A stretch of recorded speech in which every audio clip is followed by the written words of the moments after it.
and they do the formulation. There are different kinds of formulated products but contain the same kind of active ingredient. Now the remixers, they are going to buy active ingredient, they do remixing, or they can buy formulated products and they make another mixing, maybe adding some components to improve the efficacy.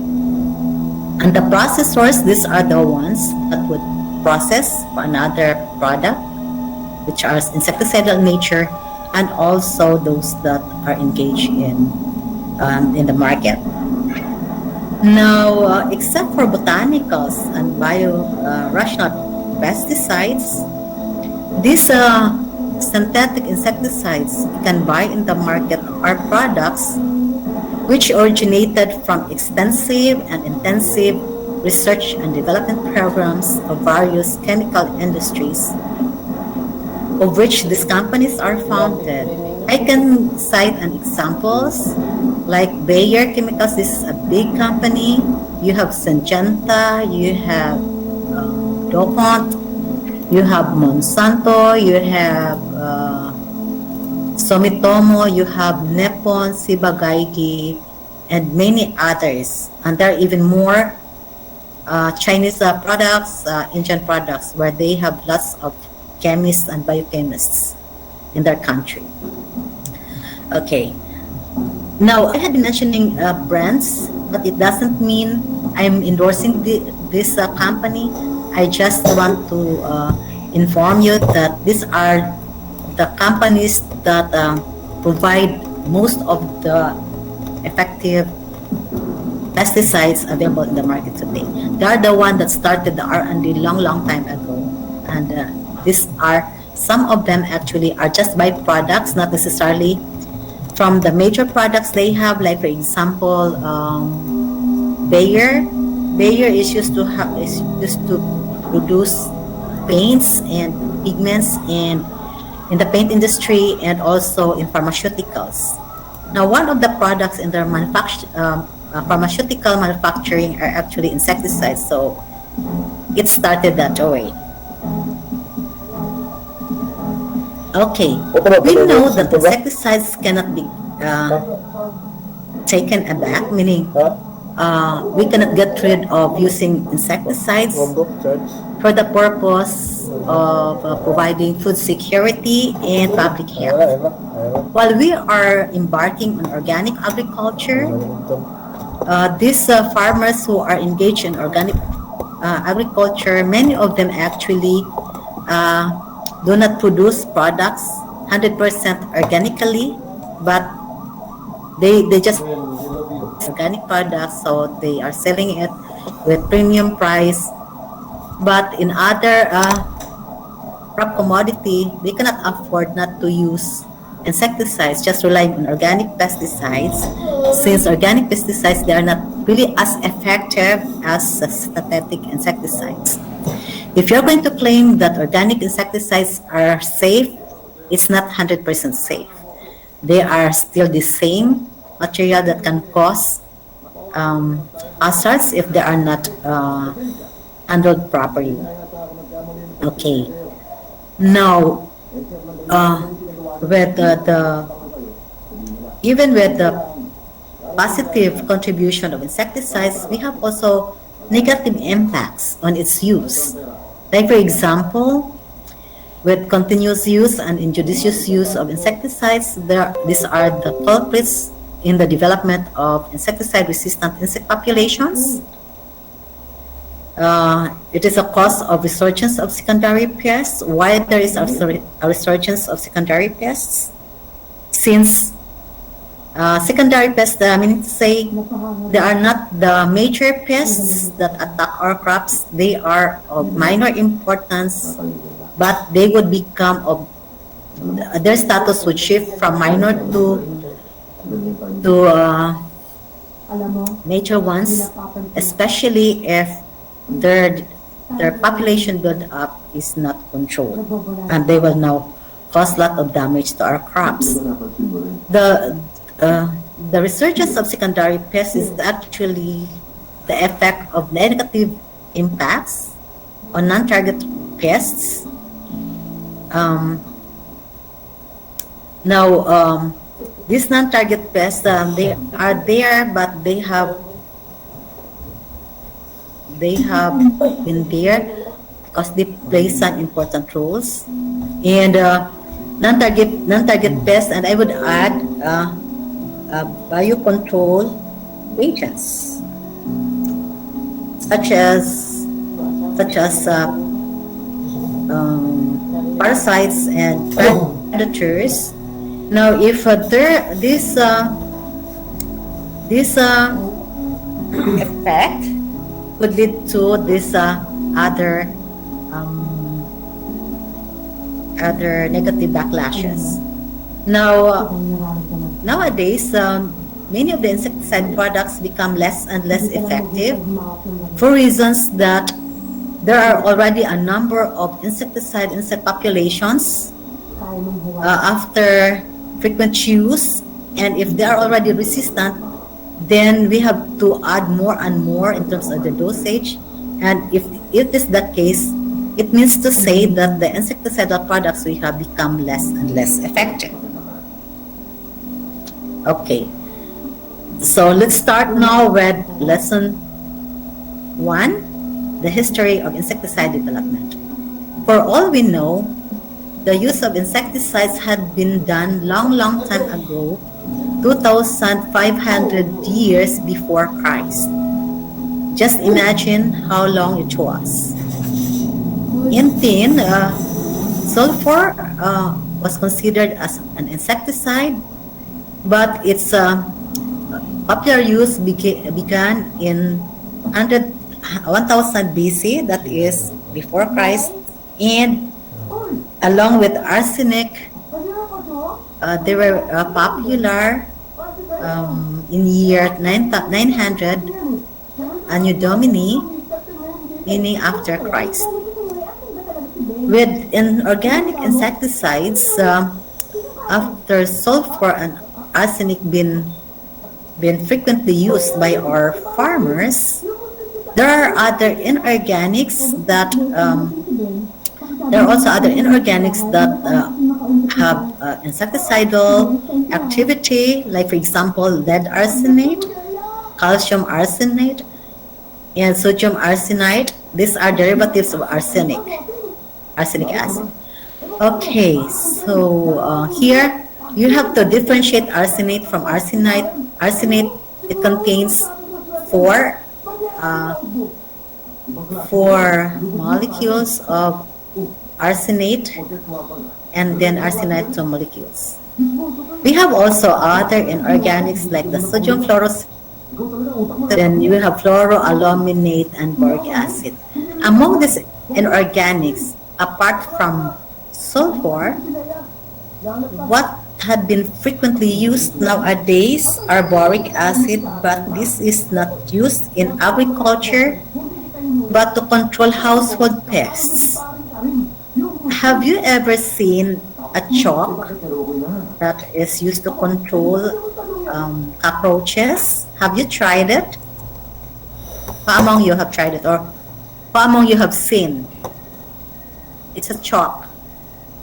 You can buy it in any Chinese store, together with together with sticky traps for rats. Kasuway na ma'am, Wala. kita na ma'am. Kanang para sa Nakakita, have you tried it? Kanang para sa Cockroaches. bedbugs, ma'am. Ay, Yes, you can also use it for bed. Oh, bedbugs to ma'am, nakasuway ko ma'am. Nakasaway ka. Was it the chalk or other one? Chalk Is it a siya ma'am powder? kanang. Chalk siya ma'am to isuot mo siya ikuan nga dili sila mo at mulikay sila ato It becomes a repellent. No, it becomes a repellent. Okay. Oh, very good. So it's not new to you. And what is in this chalk that makes it repellent or insecticidal is the boric acid. No? Okay, good. Thank you, Roland. Jose Roland, for sharing your experience. Okay. Okay. So let's proceed. Now, apart from inorganics, we have also botanicals. Botanicals, these are plant-based. And we have three groups here. We have the nicotine, the rotenone, and pyrethroids. Let's discuss first the nicotine. It was used as insecticides way back in 1763. This compound is actually an alkaloid present in tobacco and its relatives, tobacco, the Nicotiana tabacum, and we can also have it from Nicotiana rustica. The latter contains more nicotine, 5 to 15% than Nicotiana tobacco, which is our tobacco, which contains only 2 to 5%. What is an alkaloid? An alkaloid is an organic compound that contains nitrogen in it. So any compounds coming from the plants that has nitrogen in it are classified as alkaloids. Nicotine as a compound is highly toxic to mammals. But maybe you will ask, why is it that those taking tobacco and cigarettes are not intoxicated? Well, they are in other forms, but the effect is chronic. It takes time before the negative effect can be manifested in the body. Okay, then we have rotenone. Rotenone is the first rotenoid used as an insecticide before the advent of organic synthetic insecticides. Rotenone as a material is a natural product coming from dairies species and Antiprostia species. These are leguminous plants, and you can get rotenone from the roots. You can also get in minimal amount from yam bean, Pachyresus erosus. Are you familiar with these plants? Dairies, El Cabalomo. The Cebuano term for this, or I don't know if it is also in Tagalog, we have that so-called tubli. Have you heard tubli? Fisherman uses to stupefy fish, to paralyze the fish. Have you heard about it? Yes, ma'am. Yes, ma'am. Yes, ma'am. Okay. Now, it has been used by farmers, especially in getting fish in the river, and also normally these crayfish and fish would be weakened, and they can be easily caught by our farmers. And Piprosia is also a leguminous plant, and we don't have it here, the one that produce a lot of rotenone, but they are present in Africa and in South America. And apart from these dairies and Piprosia, you can also get what I've said, limited amount from yam bean. Yam bean. I think all of you have already eaten this. Can you guess what is yam bean?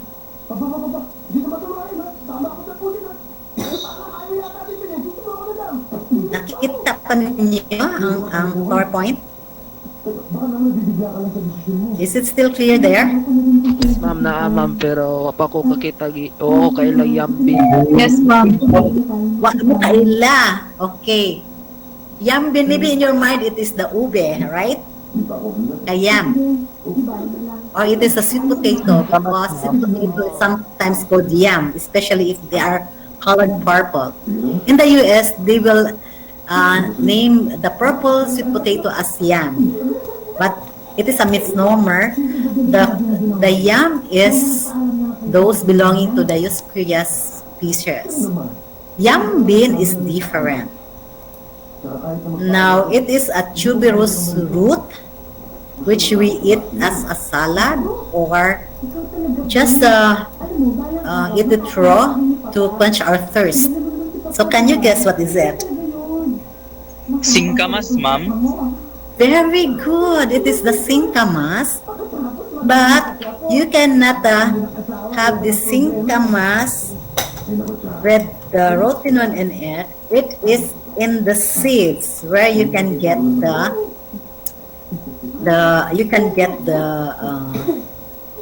rotinon. So it's in the seed, no? I got so for your information. Okay. Not all plant parts in yam bean that contains rotinon, but it is in the seeds. However, it is not practical to get rotinon from the seeds. Seeds of singkamas is very expensive. A kilo would already cost 2,000 to 3,000 pesos. And it's not easy, also easy to get 1 kilo of those seeds anyway. So these are the chemicals that had been used for insect control. Then we have another one that is actually the predecessor of the pyrethroid synthetic insecticides. By the way, rotinon, you cannot make it in the laboratory. The structure is just so complex. Actually, this is one of my studies when I did my PhD. I did a lot of extraction and then going into what kind of compounds down to the structural elucidation, meaning I have to draw what kind of compounds present there. Anyway, and I use one of the species of Dieris. Okay. So the third one, which is the predecessor of the synthesis of pyrethroids, are the natural pyrethroids. So I have to indicate there natural, since we have also synthetic pyrethroids. Okay. Now, the natural pyrethroids, these are insecticides derived from chrysanthemum belonging to family Asteraceae. It used to be, what is the synonym of family Asteraceae? Do you have any idea? Synonym of Asteraceae. Before it was family Compositae. So at least another information on your part, especially in plant classification.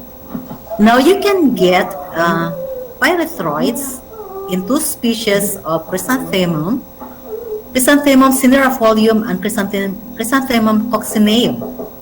They contain the highest concentration of pyrethrin, the insecticidal metabolite you can get from these two plant species.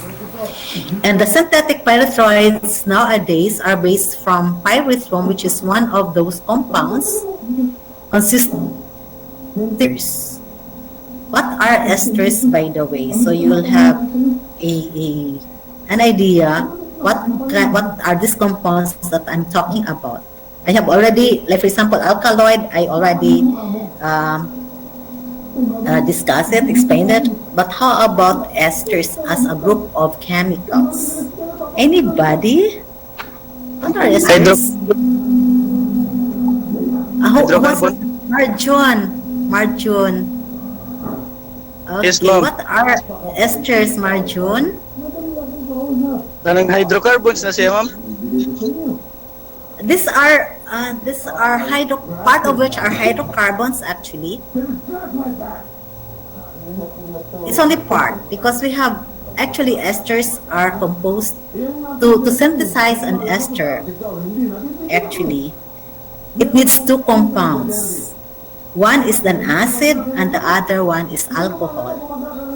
They will be combined in the process of esterification to produce an compound called ester and removing water in it during the process of esterification. Since what are involved here are alcohol, ROH, and acid, RCOOH. When you are going to combine them and remove water in it, the product of condensation is actually the product of condensation of these two compounds, the alcohol and the acid, is an ester. So that is it. Now you know, no? So that's why I told you you have to review a little bit of your chemistry. In the study of toxicology, we will be discussing a lot of chemistry aspect here. At least when I have to say something, it is a technical term, then you have an idea how the structures look like. Okay, but you are also correct. Esters are hydrocarbons, meaning part of the molecule is hydrocarbon, especially the acid part, or even the alcohol part. It depends how they are joined together. Okay? Okay. Now, the chrysanthemum we have here does not contain any pyrethroid or pyrethrum or even pyrethrin. These compounds are only present in this particular plant species, and they will thrive only in the temperate countries, like in the Eastern Europe and Africa. Now, in Africa, they are grown at the footsteps of Mount Kilimanjaro. Do you know this mountain, Mount Kilimanjaro, where you have snows there almost year-round because of its high altitude? Kenya is an African country, but they have winter. I'm so fortunate I was able to be there for more than a month, and I experienced a lot, and I saw this chrysanthemum by my own eyes, how they are going to process it. They're just going to collect the flowers, then they have to pound it and get the extract. Then since it is an ester, it is easily soluble in water. Then they are just going to add water in it and spray, and the insects would eventually fall down. It has this knockdown effect. Okay, now after those inorganic insecticides and botanicals, we have the modern insecticides. By the way, before discussing modern insecticides, I had only been discussing 3 groups of botanicals, but nowadays you can add more. We have one popular botanical, which is azadirachtin, and azadirachtin is a terpenoids coming from neem tree. You have heard about neem tree, right? Have you heard neem tree? Now, neem tree contains azadirachtin, the insecticidal compound. It would act as contact insecticide, and it would also act as repellent. Azadirachtin cannot be synthesized in the laboratory. It is a complex compound. It is a big molecule compound, and you can only have it once you are going to extract azadirachtin from the berries, meaning from the fruits of neem. While we have neem plants in the country, it cannot produce that much azadirachtin. Azadirachtin is only produced when the plant is grown under adverse condition, when you have a long dry season. That's why neem as a source of insecticides are only grown in Africa and in India, and they are the biggest supplier of azadirachtin all over the world. Okay. Now, the modern insecticides, these are the so-called synthetic organic. These are compounds that are produced in the laboratory until they went out to the market. And you have their chlorinated hydrocarbons, OPs, carbamates, pyrethroids, neonicotinoids, and the newer generation insecticides. We have also biorationals. These are insecticides coming from microorganisms and also from insects, like insect growth regulators and pheromones. In microbials, you have insecticides coming from fungi, You have the entomopathogenic fungi that would produce secondary metabolites. Then we have bacteria. The most popular one is BT, Bacillus thuringiensis, and then we have what else? Virus. You have the nuclear polyhedrosis virus and the granular virus. Spinoceres comes from actinomycetes.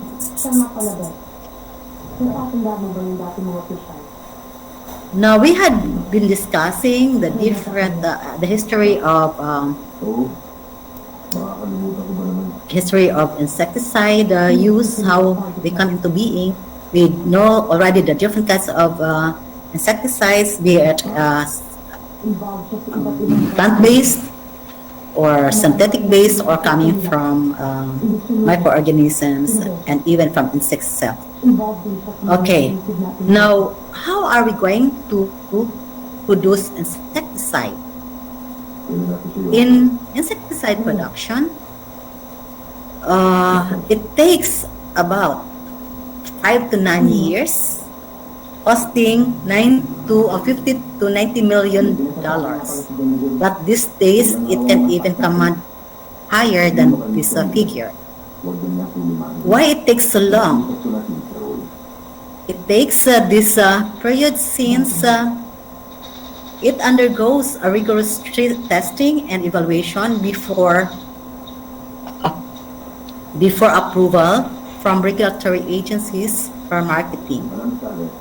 If these products are in the US, it has to pass through the Environmental Protection Agency, or if it will be registered here in the Philippines, it has to go through FPA, the Fertilizer and Pesticide Authority. And in the production of insecticide, the most important component there is the active ingredient. The active ingredient has to undergo approximately 140 various environmental, ecological, and toxicological studies. So, with this much activities, it's not a surprise that it would take this long, 5 to 9 years.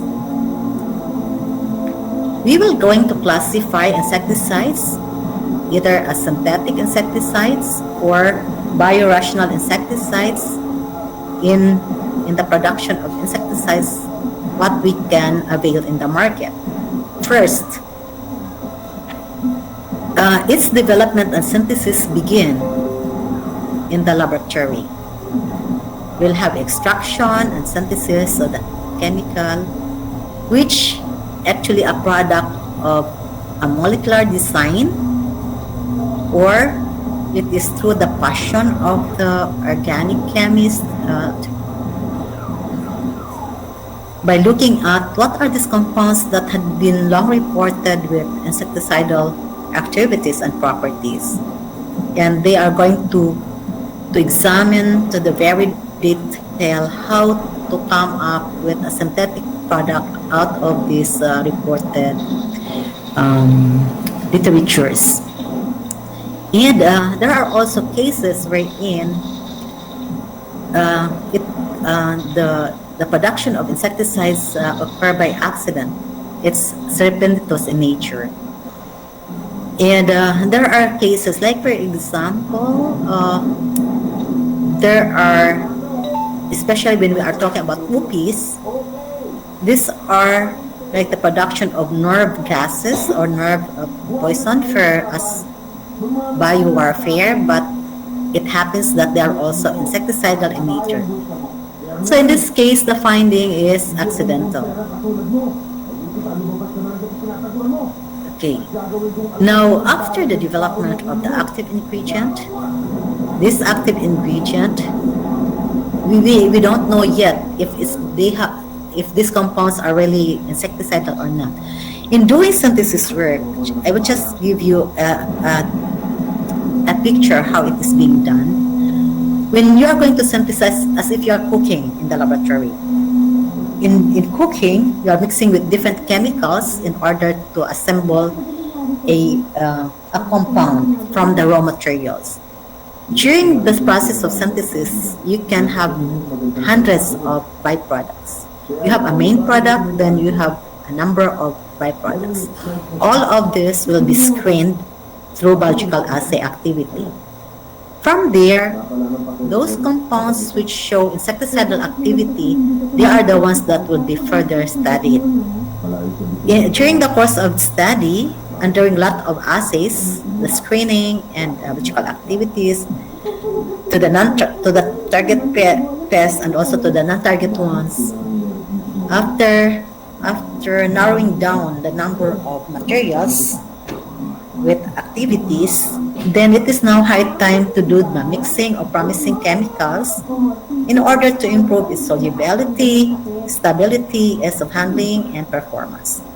These are the factors needed to come up with a good insecticidal materials.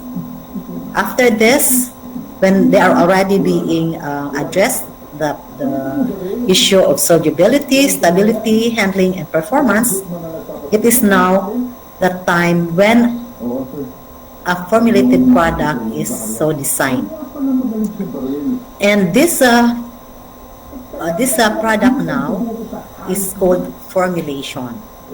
It is actually the process is the mixing of the bioactive compound, meaning your active ingredient, with anything that would alter or change the physical properties of your chemical.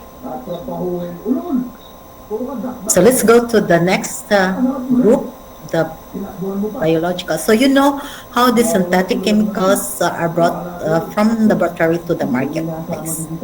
Now let's go to the second classification, the biological or the biorational insecticides. It is now a new line in the pesticide industry. I just use pesticide since insecticide is under pesticide and the process is just almost the same regardless what kind of pesticide you are going to produce. And these biological or biorational insecticides, they are intended in the integrated pest management program for a particular pest. Now in the production of these biorationals or biological insecticides, what is being done is subjecting this to biotechnology kind of production. Now, what is being used in the pharmaceutical industry are exactly the same in making biorational insecticide. Just taking a look of BT, the Bacillus thuringiensis. Do you know BT? Have you heard about BT or Bacillus thuringiensis as an insecticide? Okay, Jose. Yes, ma'am. Oh, kinsa to? Si Jose tong una. Okay, Jose first and then kinsa to si Jess? Okay, Jose, what can you say about BT? Sa ako na inumduman, ma'am, kay murag natoy murag ka ng ay katuning sa corn, ma'am, katong murag klase na mo sa una sa PPRT, ma'am, pa na kung mo action na siya kaon sa ang katong ang kaning katong Treated plant. o kanon na siya, ma'am, ang katong murag crystals, ma'am, na murag mo kumasod sa insects, ma'am, kay murag bag makuan siya, ma'am, murag mauto ang mo Patay. kuan niya mo patay, ma'am, na murag Very good. Oh, I'm so happy that you could still remember of your lectures before in conjunction with our lecture today. How about Jessa? Ikaw to Jess, no? Okay, Jess. Ma'am. Same ra, ma'am. Oh, very good. Okay, so I will discuss further, no? Because we are discussing about BT.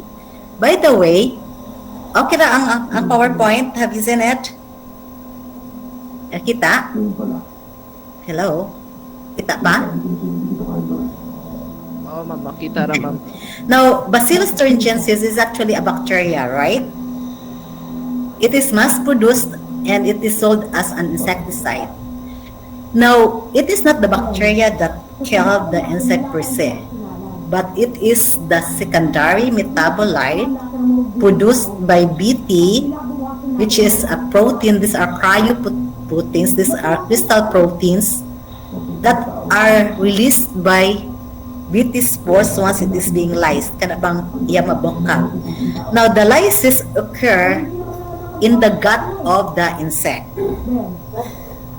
That's why when the insect feed on Bt treated plants, once it enter into the digestive tract, now you have to remember this because this is now physiology and insecticide.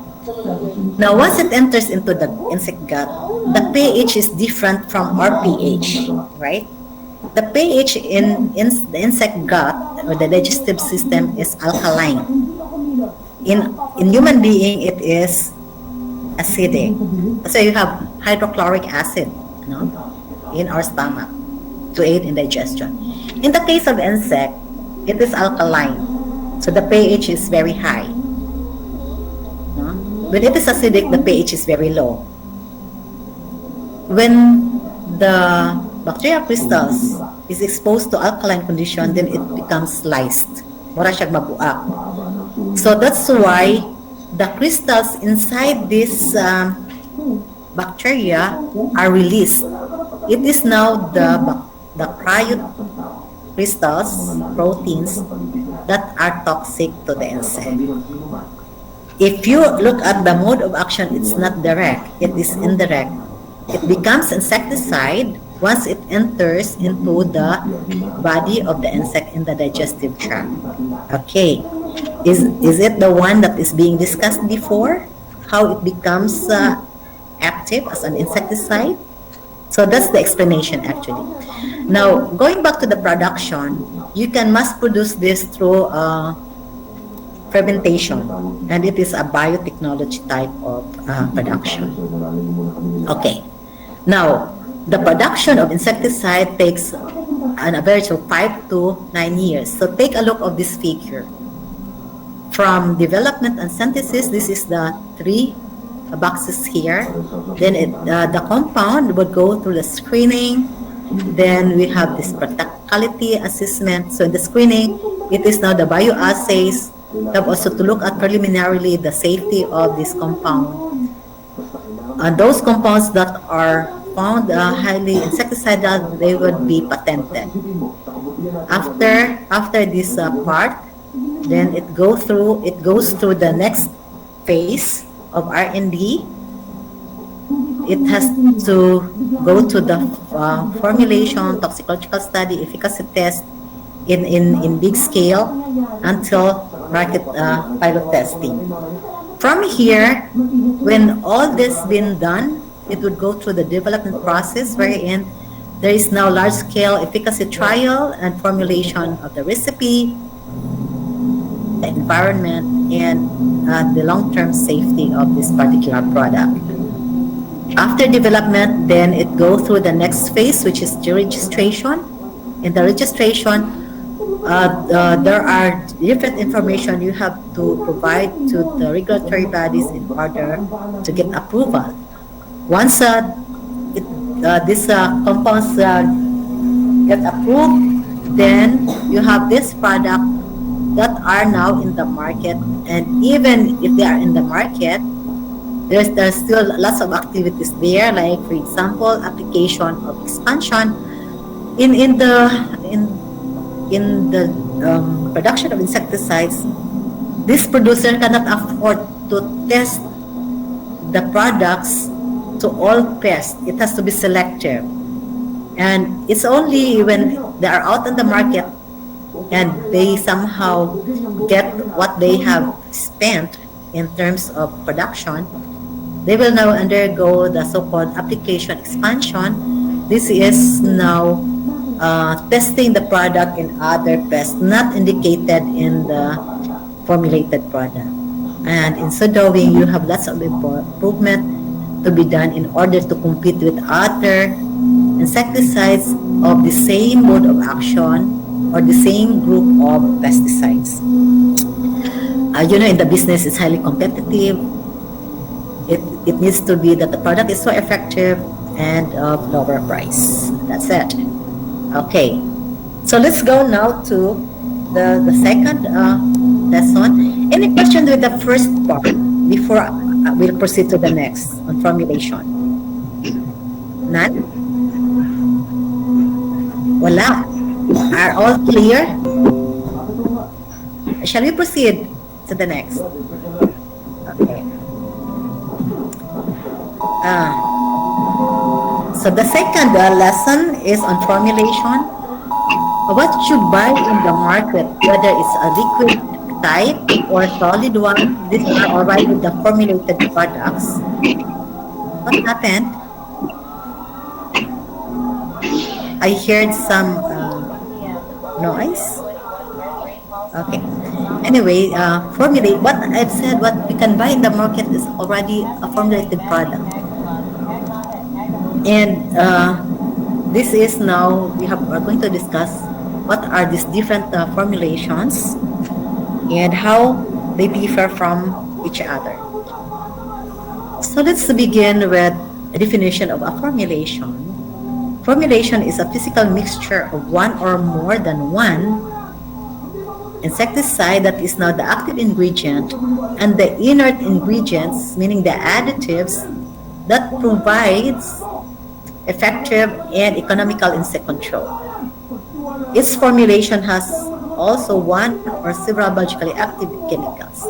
Before, it used to be that one formulation is a single active component product, but this time with the development of resistant population of insects and for more economical way of applying in terms of cost of spraying, there are now formulations that combine two active compounds. Like for example, one is designed to control chewing insects and the other one is designed to control sucking insects. In the field, you cannot get rid of insects of one feeding type. Normally, they occur simultaneously. If you have these two types of active ingredient in one formulation, then it is more advantageous to use, and it's also cheaper rather than combining two insecticides with single component formulation.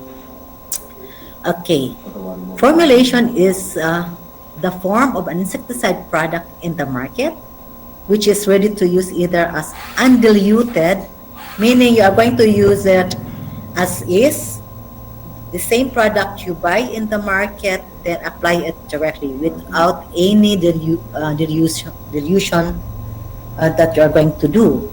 Or it has to be diluted with solvents to reduce the toxicity level, and also if it is a liquid type or if it is a solid type, then it has such as inert clays or silicates.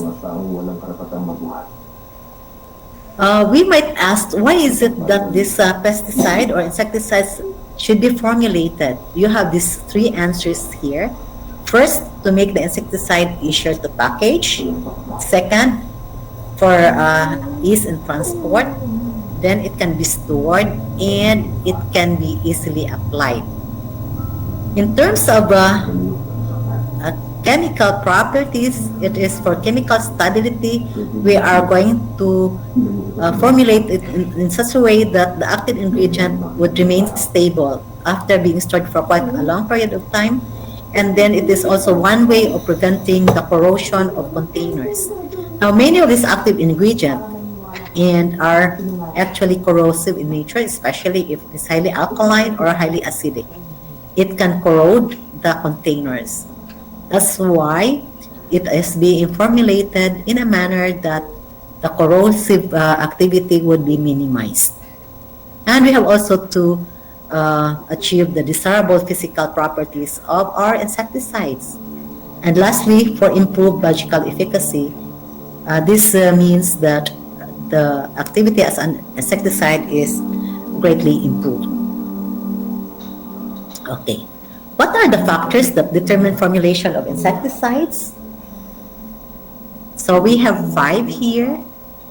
First, you have to deal with the chemical properties of your insecticides. You are going to look at its polarity, whether it is hydrophilic or lipophilic, and also the stability of the chemicals, whether they are easily degraded or not. Then we have also to look at the physical properties of insecticides. It is very important to look at its solubility, whether they are soluble in polar or non-polar solvents. We have also to look at whether they are highly volatile or not, so as to make sure that they would remain in the same volume or amount in the container and it is stored for quite some time. Then sublimation, this is now the transformation of solid material into gaseous form. We have also to deal with the reactivity of pesticide or insecticides. This is in conjunction when you are going to mix it with other chemicals, whether they are compatible or not. And then for the mode of action, we know that there are insecticides that are contact. They act as a contact or a non-systemic insecticide, or they are systemic in nature. But there are now formulations that have both. In terms of mode of action, they have the contact systemic type. So targeting insects that have chewing and chewing and sucking type of feeding habit. Then we have the probable physical or chemical properties of a formulation, wherein it would only affect the activity, the mode of action, desirability, but also the sale of the pesticide. I have to emphasize the sale of pesticide. We are looking at the cost or the price of our insecticide in the market. It's a big industry and there are lots of formulators, there are lots of manufacturers. So each manufacturer has to come up with a cheap product in order to have a higher sale. Now, it is very important for them since they have already investing a lot in terms of the production of even one insecticide that would go out of the market. That's why if you look at in the market, there are very, very few new insecticides because it's not that easy. It has to go through a whole lot of process. Okay. Are you still there? Any question? Wala? Okay. So let's proceed. Now, what are in an insecticide formulation? There are a number of chemicals that are placed there just to have a proper formulation or the desired formulation that have a high level of attraction to the user. Okay. First is the active ingredient. This is the technical material. This is the material that can kill the insect. This active ingredient has to be diluted in order to reduce the toxicity tolerated by the user, and the diluent could either be solid, liquid, or gas. It depends now on the type of formulation one has to produce. Then we have a solvent. This solvent is actually a substance that dissolves the solute and distributes the solute evenly throughout the solution system. We can categorize our solvents into classes. Solvents that are not miscible in water, meaning they are lipophilic, and those miscible in water, they are hydrophilic. We have examples of solvents not miscible. They are, for example, solvent. It is a very common solvent choice in many of these emulsifiable concentrates. Well, we have also those that can easily be mixed with water, and we have here ethers and alcohol. Isopropanol is one of the commonly used, and glycoethers as well. Now, don't be confused with ether and ester. It sounds almost the same, but they have different chemical structure. What are ethers? By the way, it's very easy to remember the different compounds. Like Like for example, if you have this alcohol, you have just going to remember ROHR is the residue and it ends in OH. In ether, you have ROR. There are two residues fused together with an oxygen. I have already discussed what are esters. With hydrocarbons, you have already an idea. There are so many kinds of chemicals actually. Okay. Then another materials that you can find in your formulation is the surfactant. It is a material that would help in modifying the surface to increase the dispersing ability or the wetting ability of that particular materials. That would improve the efficacy of our formulation. Then we have carriers. These are liquid or solid material added to a chemical to facilitate its use, whether our formulation is in liquid or solid form. We have adjuvant. Adjuvant is a non-toxic material that is added to a pesticide or insecticide to improve toxicity and effectiveness. There are formulators that add adjuvant to the product itself, and so it is already there. But there are also those that only the person that prepares the material would add it to a final spray mixture before they will be sprayed in the field. Then we have synergists or synergist. A synergist is a substance with little or no activity at all, but may greatly improve the potency or activity of the active ingredient. Usually they may or may not be added. It depends actually of the kind of insecticide we are dealing with. Normally, synergist is added to pyrethroids to increase its efficacy. We have preservatives. These are materials that are added to slow down decomposition or to slow down degradation process. So it helps to lengthen the shelf life of the formulated products. There are also perfumes that are added to the insecticides to mask the strong odor, and usually these are incorporated in formulation designed as household pest insecticides. And normally it is incorporated in aerosol type of insecticide. Okay. Then we have coloring materials. These are added to differentiate those toxic ones from the non-toxic ones. Coloring materials could be added or not to be added. It depends actually on the kind of materials we are dealing with. Okay.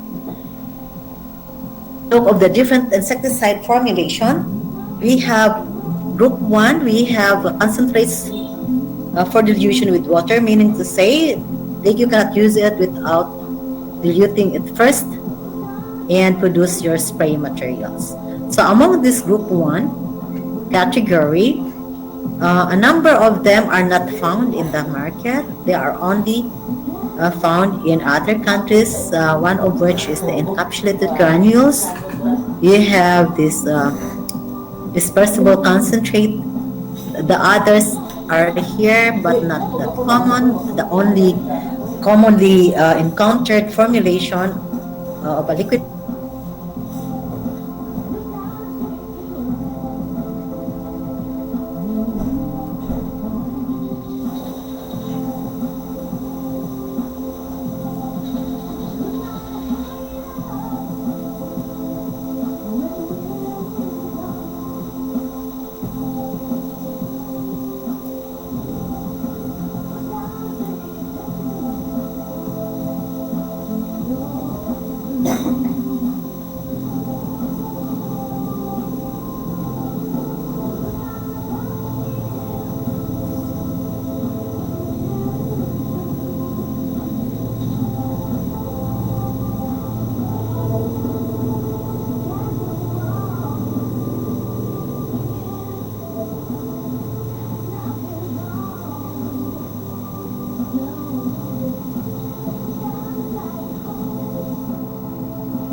We run out of time actually. I want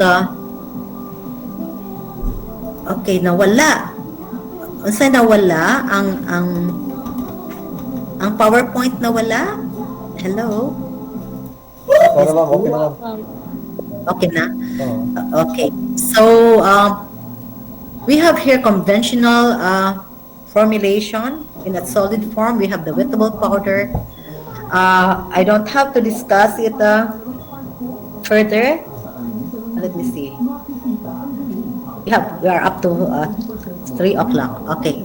I think we can discuss it. Wettable powder, the material has to be has to be in a, I mean, these are the products that has to be applied as sprays, but before that it has to be mixed with any liquid material. The dustable powder, it is delivered as dust, so you need a duster, and this one is not really that safe actually, since when it is delivered as a dust, there are high instances or higher chances of inhaling these fine particles which contains the active ingredient. However, when we look at the amount of active ingredient in the dust, it is very, very low. And it is only designed as pre-planting treatment, like treating our seeds, and also for other plants. And normally these are plants of higher economic value, and also for animals harboring parasitic insects. Then granules, we have a number of them you buy in the market. The most popular one is carbofuran or furandan. It is similar to dust formulation, except that the size is bigger and it's heavier. And the active ingredient is coated with a solid carrier, and they are applied as is.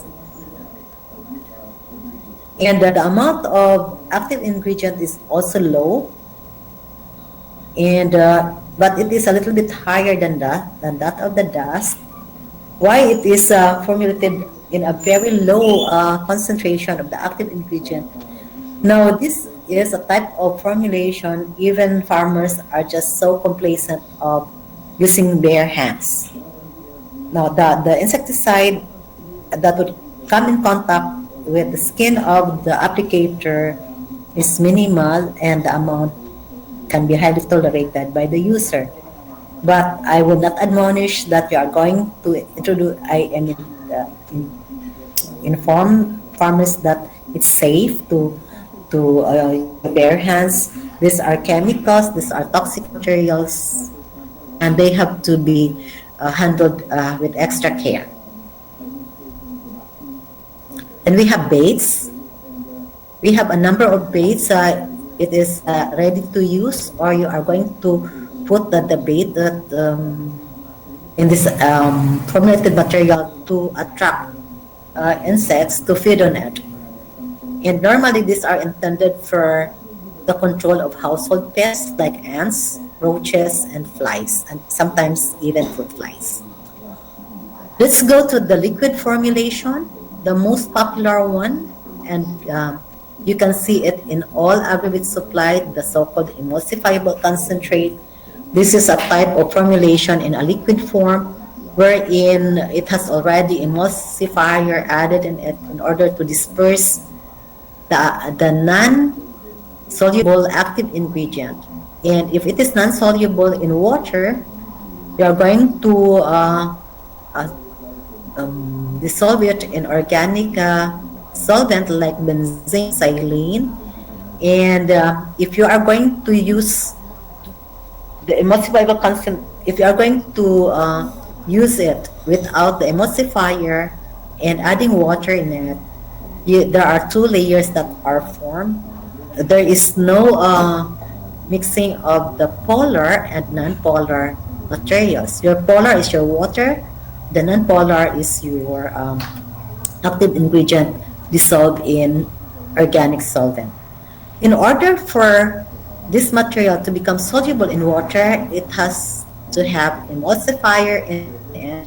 And this emulsifier is already being added to the formulation in order to disperse the concentrate when water is added. Upon addition, it would form an emulsion. Any emulsion that is being produced, when you add, it is actually a product after adding water into the material, and after addition of water, you would observe that it turns milky. Mura siya gatas. Now, this milky solution is now called an emulsion, which is a system consisting of minute globules or particles of liquid particles of one liquid dispersed in another. So the oily material is dispersed in water by the action of emulsifier. Emulsifier, by the way, is a material with two ends. One end is hydrophilic in nature. It is water-loving. The other end is lipophilic. It is a fat-loving tail or head. It depends which one. If you have this, the end part that is lipophilic would now attach to the material that is being dissolved with the organic solvent. The one that would attach to the water is actually the part of the emulsifier that has the polar end. In doing so, when you add water in it, you have actually a mixture of three compounds. You have now the active ingredient dissolved in a lipophilic solvent, and then you have the emulsifier and the water. The emulsifier is actually in between, holding the water in the lipophilic, in the hydrophilic part, and holding the active solvent that is not water soluble. It is now the one that attached to the lipophilic part of the emulsifier. Can you picture out how it works in a system, in a solution, or an emulsion? Can you see it? Okay, can you picture out why you have this emulsion produced? It is actually one way of attaching both the water and the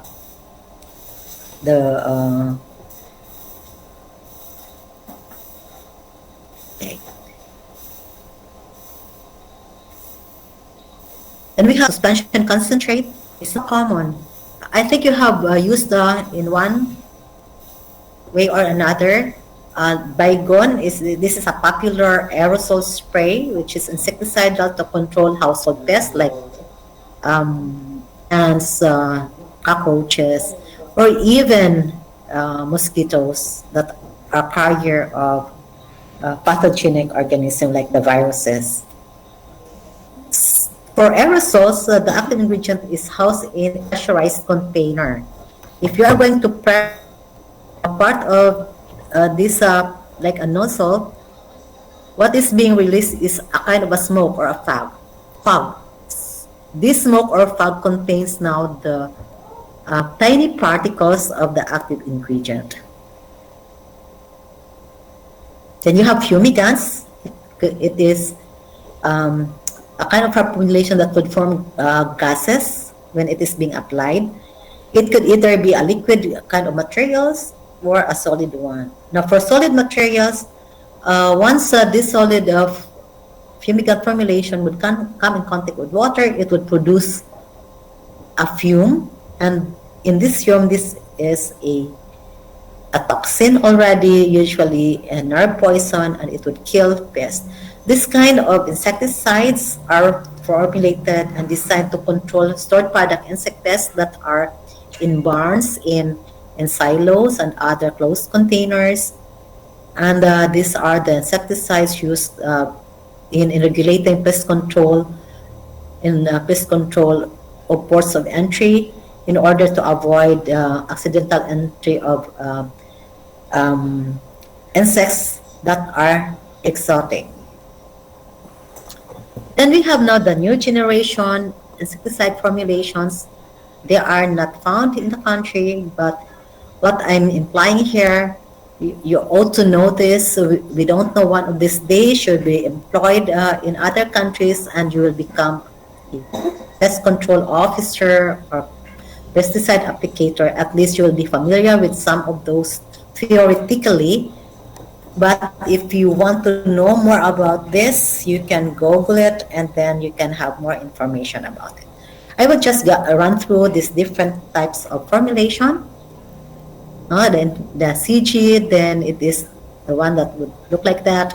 Then we have the AW, the suspo emulsion. Then we have the water dispersible granules. I just keep it fast, not so much to deal with it. But I want to know, to impart to you those chemicals or insecticides that are commonly present in the country. But even then, when they are new, at least you have an idea what are these formulations are. Then we have gelatinized fluid. Normally, it is used in acaricide. It is fairly new to agriculture. Then we have the WSP or the water-soluble packets. Then we have attractants. These are now the pheromones or the other compounds that would attract insects. And it is used in sticky traps or even in customized collector container. Now, if we are in the new normal, in the old face-to-face, I could have demonstrated to you how these attractants serve as pest control materials and how they become insecticide in nature. I have developed a pheromone, 2 types. They are already available for those who are interested. One is to control sweet potato weevil. I made the active ingredient in Germany, and I did my postdoc, and then I did the formulation here in order for it to be available by the farmers, and it is ready to use. I have also one on ice, but sad to say, you cannot have the actual observation how this works. But anyway, we have time. Next time, maybe you will be under me in other courses wherein it is still also integrated as part of the activities. Now let's go to the next topic. There are only 4 slides in it, and at least I will be on time. Before I go to the last topic, the last lesson, are there questions on your part on pesticide formulation or insecticide formulation? Do you have questions? Am I too fast? Am I too fast? I haven't heard any comment. Can I proceed? Silence means whether you understood or not. Did you understand? Ma'am. Na-put ang slide? Nalawala na pod? Yes, ma'am, nawala. Okay, I have to close this again. But here I can see it. So I have to open it again just for a minute.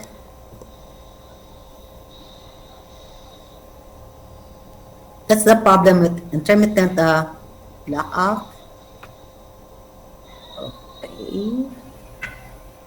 I have to open it.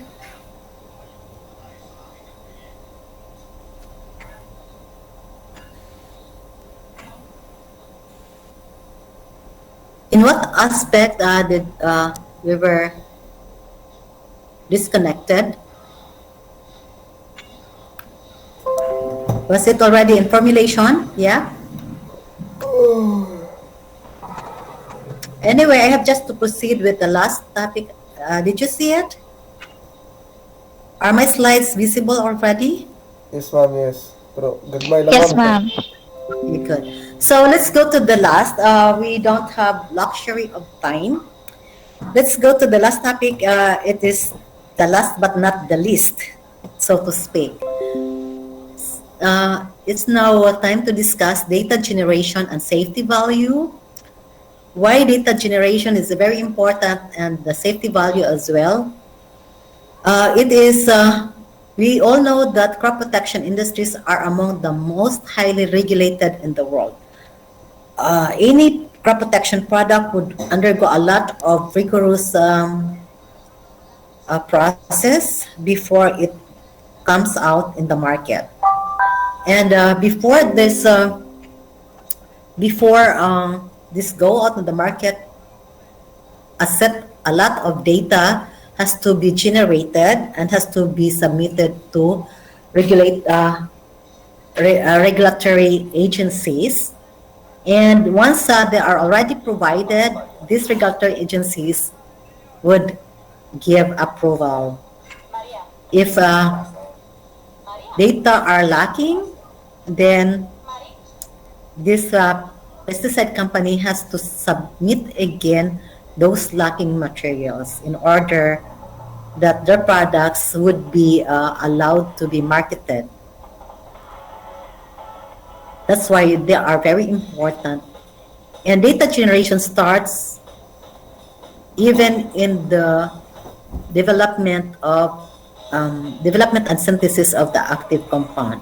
They're all data necessary in terms of chemical structure, production, formulation, etc., should be submitted with different regulatory bodies. It is very important here, especially when we are going to sell our products in the market.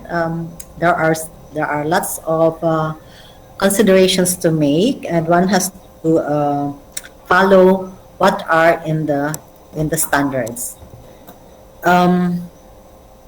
These regulatory agencies, we always follow. We are in the American system. That's why, in terms of education, that's why many of our examples has to be anchored with that of the U.S. Like regulatory agencies. Why? There was a time in the Philippine history, American regime, and those policies and laws were made during this time, and they are carried over this time. Whatever policies and laws, especially in terms of pesticide regulations, the Fertilizer Pesticide Authority in the country follows what are those indicated or what are those provided in EPA, and what are their mandates from FEPRA.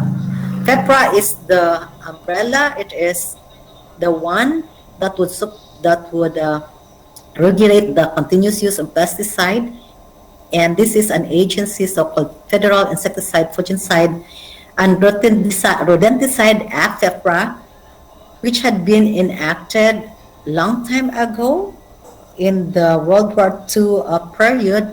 It was the time when the start of the synthesis of insecticide has been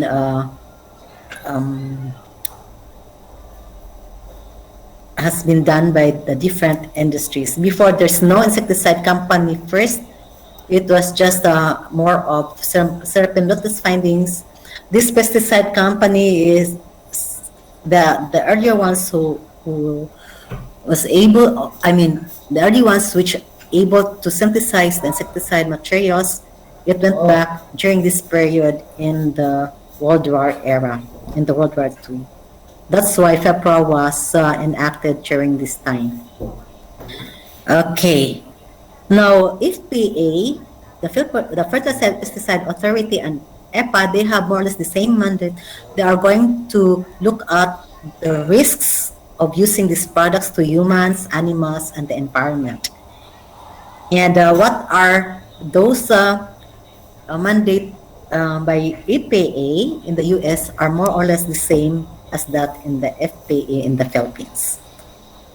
Then we have the so-called Material Safety Data Sheet, or the MSDS. This is kind of a form wherein data regarding the properties of a particular substance are indicated. And it is available not only with pesticide products, but any products that are quite toxic and they belong to these hazardous chemicals. And this would provide relevant health and safety information.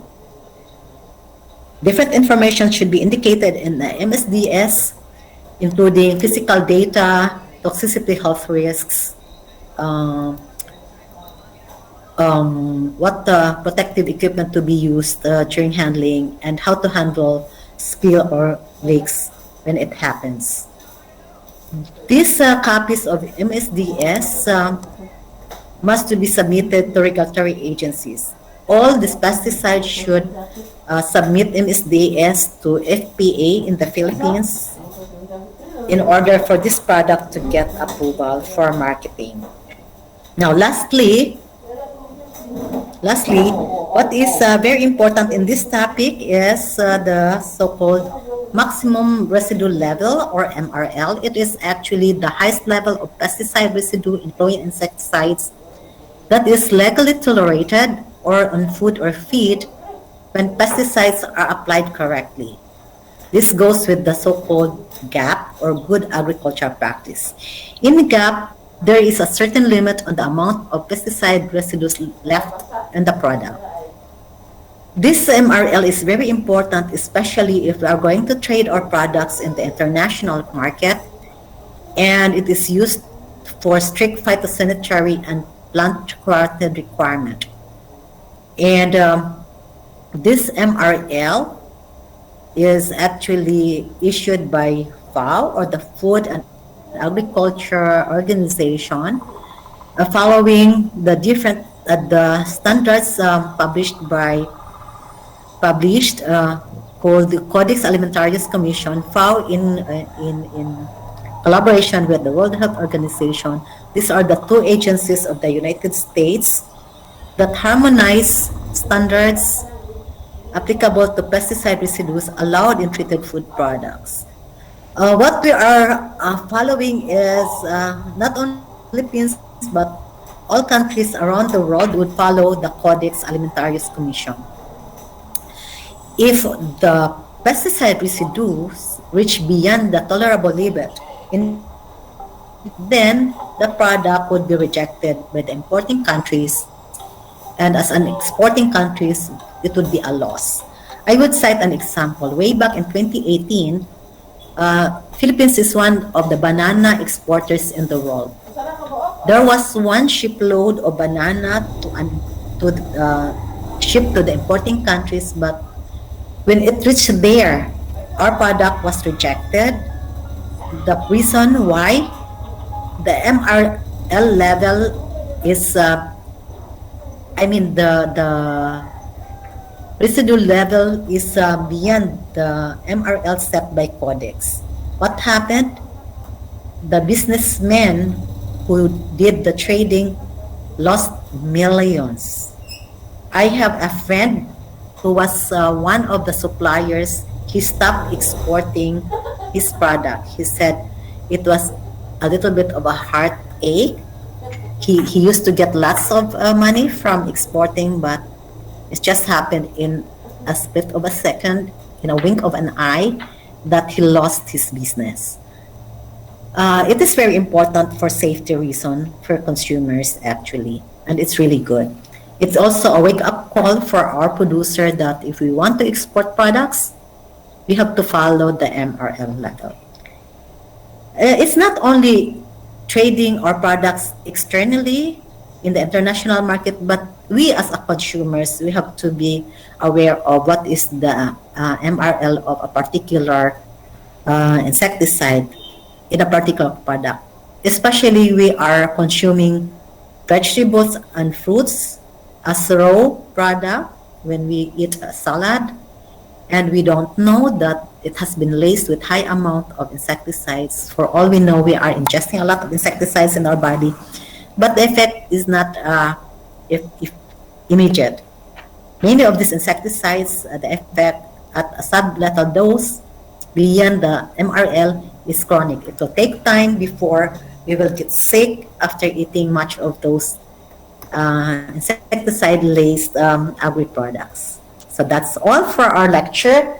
I'm on time. We have still 10 minutes left for our discussion. Okay, so any question?